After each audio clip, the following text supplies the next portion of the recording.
नमस्कार, आप देख रहे हैं इंडिया 360। मैं हूं पद्मजा जोशी। आज आधी रात को संसद के विशेष सत्र में जीएसटी की लॉन्चिंग के लिए संसद एकदम तैयार है। कांग्रेस की अगुवाई में विपक्ष के विरोध को देखते हुए सरकार ने इसे कामयाब बनाने के लिए बड़ी तैयारी की है। कल खुद प्रधानमंत्री मोदी दिल्ली के इंदिरा गांधी स्टेडियम में शाम 6:30 बजे छोटे कारोबारियों की रैली करेंगे। उधर मोदी सरकार के मंत्री भी अलग अलग जगहों पर रैली कर लोगों को जीएसटी के बारे में बताएंगे। सभी राज्यों की राजधानियों में ICAI रैलियों का आयोजन कर रही है। इसके तहत मुंबई में नितिन गडकरी, बेंगलुरु में प्रकाश जावड़ेकर, भोपाल में नरेंद्र सिंह तोमर, तो लखनऊ में कलराज मिश्र, रायपुर में थावरचंद गहलोत और पटना में राधा मोहन सिंह रैली करेंगे। इन रैलियों में राज्य के मुख्यमंत्रियों को भी बुलाया गया है।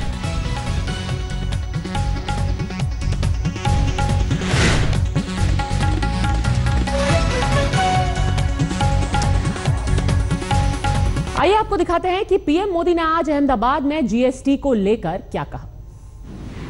ये ऐसा कार्यक्रम है, नया हिंदुस्तान मेरे सामने बैठा है, यहां से जाने का मन न करे ऐसा माहौल है, लेकिन यहां से जाते ही रात को 12 बजे पार्लियामेंट में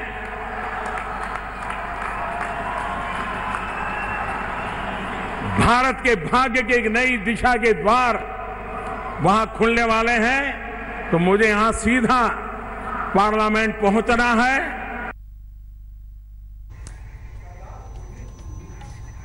अब बस चंद ही घंटे बचे हैं जब संसद में जीएसटी की भव्य लॉन्चिंग होगी।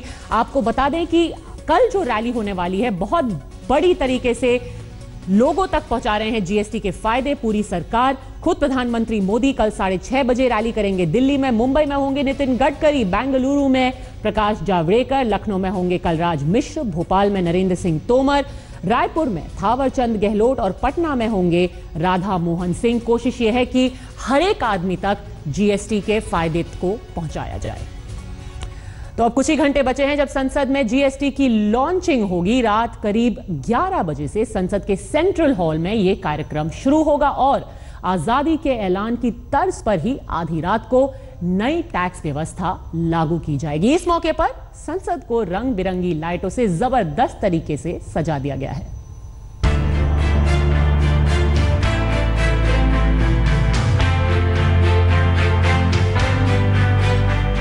रोशनी से नहाया हुआ है लोकतंत्र का मंदिर, क्योंकि आज आधी रात को देश आर्थिक आजादी के दौर में प्रवेश कर जाएगा।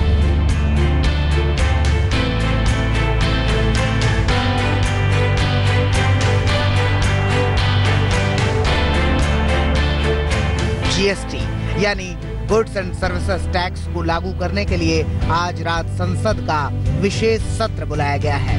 आजादी के बाद सबसे बड़े आर्थिक सुधार का आगाज बिल्कुल उसी तर्ज पर हो रहा है जैसे आजादी की उद्घोषणा हुई थी। ऐसा चौथी बार हो रहा है। इसके पहले 1947, 1972 और 1997 में ऐसा किया गया था। पहली दफा आजादी, दूसरी दफा आजादी की सिल्वर जुबली, तीसरी बार आजादी की गोल्डन जुबली और आज रात आर्थिक आजादी। अपने देश के इतिहास में कई अवसर ऐसे आते हैं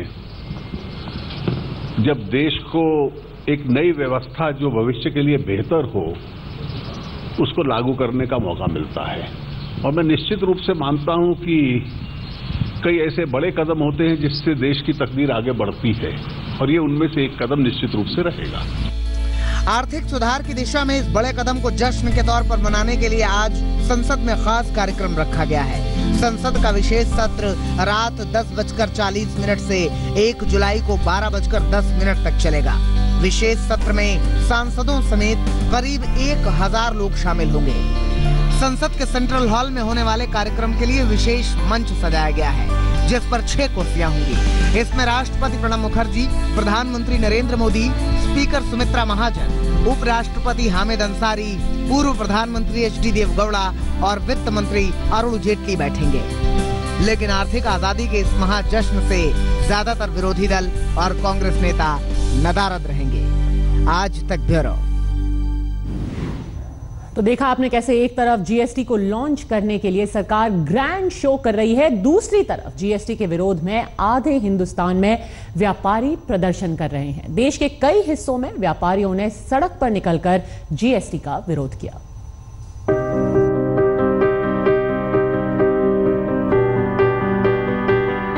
एक तरफ आधी रात को भव्य तरीके से जीएसटी को लॉन्च करने की तैयारी है और दूसरी तरफ देश के कई हिस्सों में जीएसटी को लेकर व्यापारी प्रदर्शन कर रहे हैं।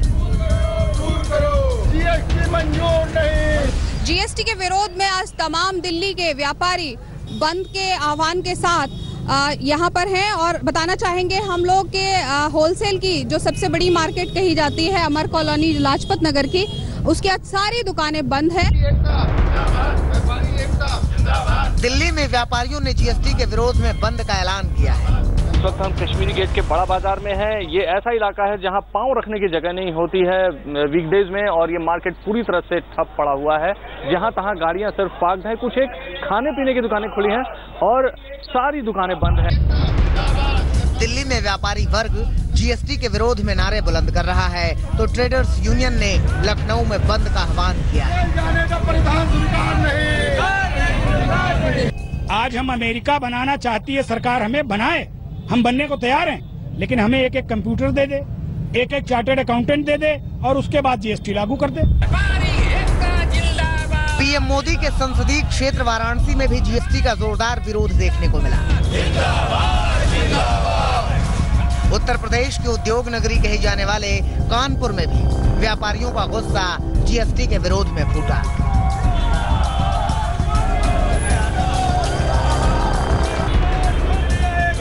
इधर मध्य प्रदेश के कई शहरों में व्यापारियों ने जीएसटी के विरोध में जोरदार प्रदर्शन किया। भोपाल, झांसी और इंदौर में व्यापारियों ने केंद्र सरकार के खिलाफ जोरदार नारेबाजी भी की। कुल मिलाकर देश के कई हिस्सों में व्यापारियों ने जीएसटी को लेकर हंगामा मचाया हुआ है। सरकार लाख कहे कि जीएसटी देश के लोगों के लिए फायदेमंद साबित होगा, मगर व्यापारी वर्ग फिलहाल बात मानने को तैयार नहीं। दिल्ली से पूनम शर्मा और अभिषेक आनंद के साथ आज तक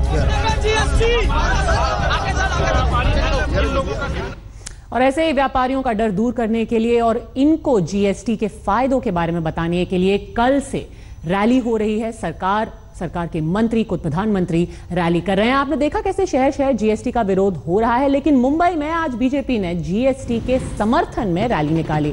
ढोल नगाड़ों के साथ बीजेपी कार्यकर्ता सड़कों पर उतरे और रंगारंग गुब्बारे भी उड़ाए।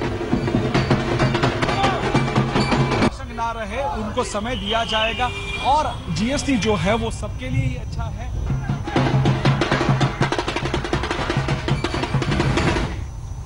बात अब चीन की, जिसने पहले मानसरोवर यात्रा रोककर अपनी धोखेबाजी का नमूना पेश किया और अब वो भारत को धमकी दे रहा है। लेकिन चीन की धमकी का माकूल जवाब भी दिया गया है। किसने चीन को बताया कि ये 1962 नहीं 2017 है? देखिए इस रिपोर्ट में।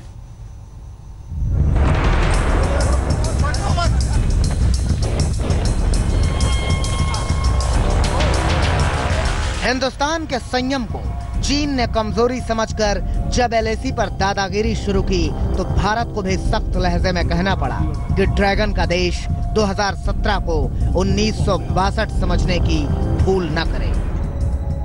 तो ये कहना कि हम वहां पर आएंगे, किसी दूसरे देश की जमीन पे कब्जा करेंगे, जो चाइना कर रहा है, ये बिल्कुल उचित नहीं है। हम तैयार हैं, 1962 की वो याद दिला रहे हैं। देखिए, मैं इसके याद दिलाना है तो वो 62 की स्थिति अलग थी, 2017 का भारत और है। आज तक के जीएसटी कॉन्क्लेव में अरुण जेटली चीन की उस गीदड़ भभकी का जवाब दे रहे थे, जिसमें चीन ने भारत को 1962 की जंग से सबक सीखने की बात कही थी। दरअसल चीन सिक्किम सेक्टर में भारत की बढ़ती ताकत से बौखला गया है। वो चाहता है कि भारत इलाके से अपनी फौज हटा ले ताकि वो यहाँ मनमानी कर सके।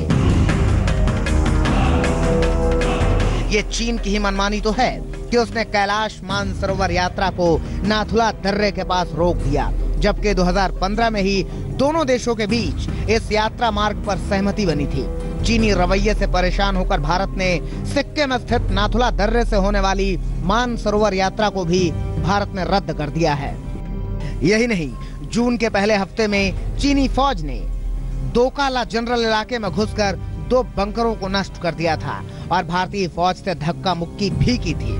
हैरानी की बात तो यह है कि चीन उल्टा भारतीय जवानों पर सीमा लांघने का आरोप लगा रहा है। इसका कड़ा जवाब देते हुए विदेश मंत्रालय ने चीन के झूठ को बेनकाब कर दिया है। विदेश मंत्रालय के मुताबिक 16 जून को PLA की टीम ही डोकलाम इलाके में सड़क बनाने के लिए घुसी थी। भारतीय दावे की तस्दीक भूटान के राजदूत ने भी ये कहकर किया कि उसने दिल्ली में भारतीय दूतावास के जरिए 20 जून को चीनी सरकार के सामने अपना विरोध जताया है। साफ है, चीन अपने झूठ और अहंकार में घिरता चला जा रहा है। दिल्ली से बालकृष्ण के साथ आज तक ब्यूरो।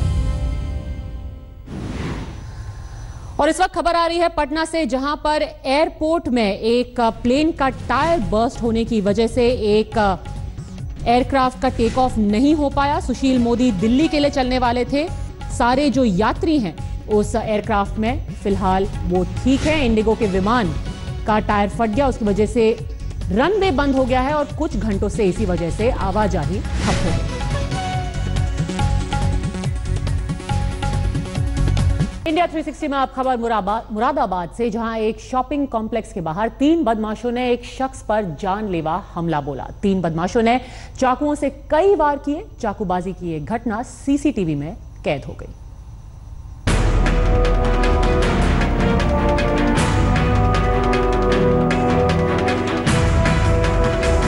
दिन के उजाले में एक शख्स पर चाकुओं से वार हो रहा है। सैकड़ों लोग तमाशबीन हैं और उनके सामने 3 लोग इस शख्स को मार डालने पर उतारू हैं। ये शख्स जान बचाने के लिए भागता है, मगर इन तीनों पर मानो खून सवार है।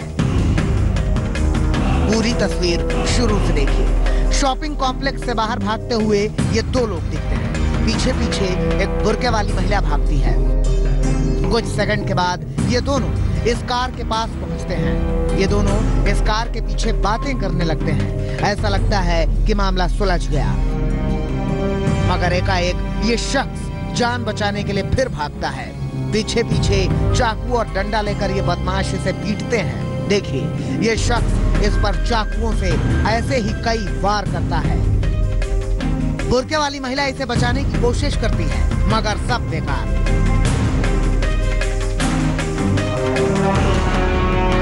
आखिरकार ये शख्स अचेत होकर शॉपिंग कॉम्प्लेक्स की सीढ़ी पर गिर जाता है, लेट जाता है।